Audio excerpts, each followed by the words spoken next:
Hello and welcome to दोस्तों ज्ञान campus. आपके अपने यूट्यूब चैनल ज्ञान कैंपस में आपका स्वागत है। दोस्तों आज का वीडियो लेक्चर है इलेक्ट्रिकल 5th सेमेस्टर वालों के लिए। सब्जेक्ट है आपका स्विच गियर एंड प्रोडक्शन, ठीक है, एसजीपी।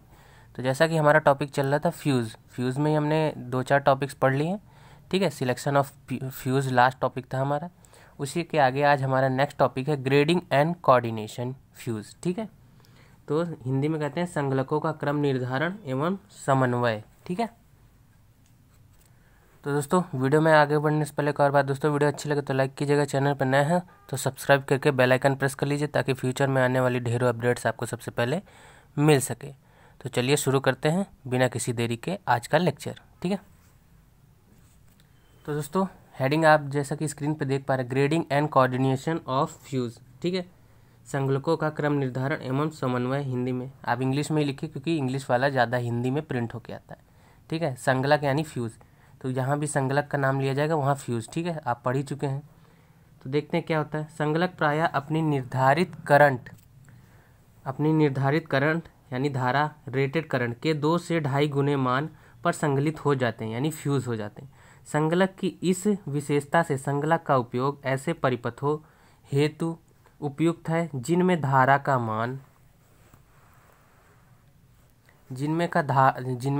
मान बढ़ना घटना स्वाभाविक है, जैसा कि प्रदायक यानी सप्लाई से प्रदायिक मोटरों का प्रवर्तन, जिसे इंग्लिश में स्टार्टिंग कहते हैं, के समय अधिक धारा लेना तथा ओवरलोडिंग के समय अधिक धारा लेने के कारण परिपथ में धारा का मान बढ़ना, ठीक है। आगे देखते हैं। वैद्युत परिपथों की सतत अतिभार अथवा परिपथ में दोष उत्पत्ति के कारण अत्यधिक धारा प्रवाह से परिपथ की सुरक्षा हेतु संगलकों की निश्चित ब्रेकिंग कैपेसिटी का ज्ञान अति आवश्यक है तथा इस ब्रेकिंग कैपेसिटी का मान हाई होना चाहिए, ठीक है। आगे देखते हैं। किसी परिपथ में एक से अधिक संगलकों यानी फ्यूज़ के उपयोग में यह निर्धारित करता है कि कौन सा संगलक सर्वप्रथम या तदुपरांत यानी उसके बाद कौन सा संगलक संगलित होगा यानी फ्यूज़ होगा, ठीक है। संगलकों का क्रम निर्धारण, जिसे ग्रेडिंग कहते हैं, वो कहलाता है, ठीक है। क्रम निर्धारण या ग्रेडिंग कहलाता है। तो दोस्तों ये उसका फिगर है आपका ग्रेडिंग का, तो ठीक है। इसमें देखिए डेफिनेशन के अकॉर्डिंग कह रहा है कि एक से अधिक फ्यूज़, ठीक है, एक से अधिक फ्यूज़ लगे और इनमें कौन सा पहले फ्यूज़ होता है या उसके बाद फ्यूज़ होता है, उसी को हम ग्रेडिंग कहते हैं, ठीक है। जो ये क्रम से लगे, इनका क्रम जो निर्धारण है, क्रम का जो लगे हैं, इन्हीं को ग्रेडिंग या क्रम निर्धारण कहते हैं, ठीक है। तो आप फिगर ये देख लिए हैं, ड्रॉ कर लीजिए या स्क्रीनशॉट ले लीजिए, फिर बढ़ते हैं आगे।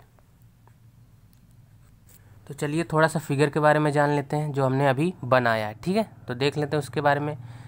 तो यहाँ पे लिखा हुआ है, माना किसी वैद्युत परिपथ, हमने एक कोई सर्किट मान लिया, ठीक है, के रक्षण हेतु 3 संगलक यानी 3 फ्यूज़ ABC प्रयुक्त किए गए हैं, तो इनका क्रम निर्धारण ऐसा होना चाहिए कि यदि प्रदायक संख्या 2 में F बिंदु पर दोष उत्पन्न हो यानी फॉल्ट उत्पन्न होता, तो संगलक C संगलित होकर दोष युक्त प्रदायक को शेष तंत्र यानी बाकी सिस्टम में वियोजित कर दे, ठीक है। आगे देखते हैं। प्रदायक को शेष तंत्र में, ये तो हो चुका है। यदि 2 बस बार XY, जो हमारे बस बार लगे थे XY के मध्य भाग में उत्पन्न होता है, तो संगलक A संगलित होकर इस प्रदायक को वियोजित कर दे, ठीक है। तो दोस्तों आई होप ये समझ आ गया हो।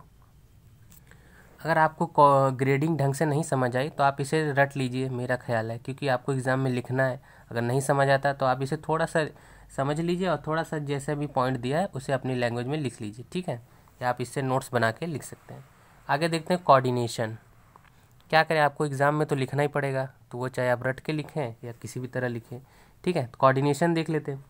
2 या 2 से अधिक संगलकों अथवा संगलक तथा परिपथ वियोजक, सर्किट ब्रेकर जिसे कहते हैं, ट्रिप कॉइल के समांतर में प्रचालन हेतु दोनों के प्रचालन में समन्वय स्थापित करने को समन्वय या जिसे कोऑर्डिनेशन कहते हैं, ठीक है।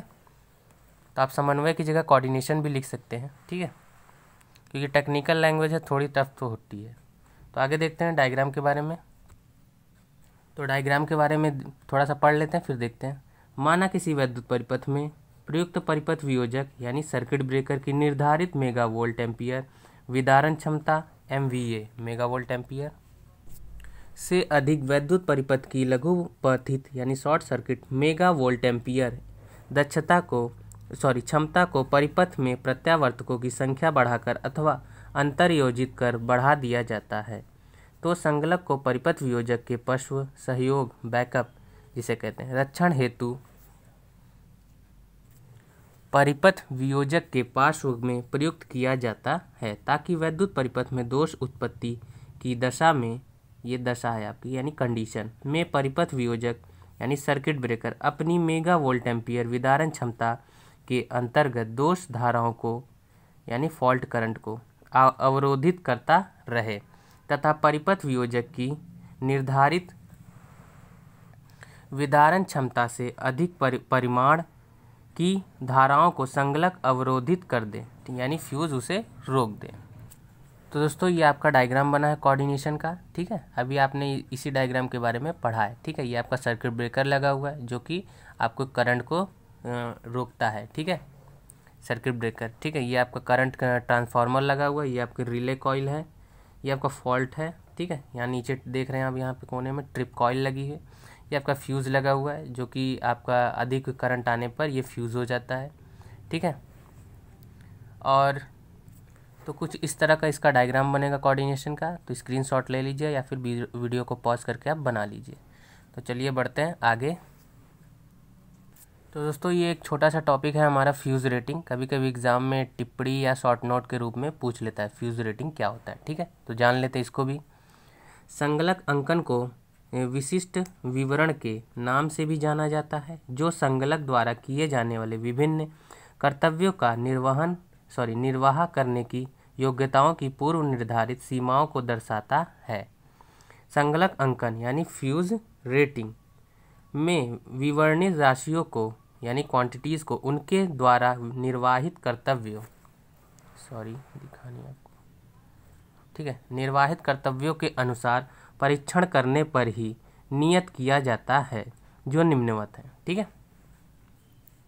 तो पहला पॉइंट रहेगा आपका लो वोल्टेज अथवा हाई वोल्टेज, दूसरा रेटेड कैरिंग करंट, तीसरा आपका फ्यूजिंग करंट, फोर्थ है आपका हाई रिपीटरिंग कैपेसिटी यानी HRC, अर्थात संगलक उस पर अंकित राशियों की यानी क्वांटिटीज़ की निर्धारित सीमाओं में अवश्य ही प्रचलित होकर अपने कर्तव्यों का निर्वाह करने का विश्वास दर्शाता है। तो ये हमारा छोटा सा टॉपिक था जिसे हमने जाना, ठीक है। तो दोस्तों आज के वीडियो लेक्चर में इतना ही, बाकी का हम नेक्स्ट वीडियो लेक्चर में कंटिन्यू करेंगे, ठीक है। तो अगर कोई भी टॉपिक अगर छूट जाता है तो हम उससे भी कवर करा देंगे, नहीं तो हम नेक्स्ट चैप्टर स्टार्ट करेंगे आने वाले लेक्चर में, ठीक है। तो वीडियो देखने के लिए थैंक यू, और वीडियो ज़रा से भी अच्छा और यूज़फुल लगा तो एक लाइक कर दीजिएगा, और मिलते हैं नेक्स्ट वीडियो में। तब तक के लिए जय हिंद, जय भारत, थैंक्स फॉर वॉचिंग।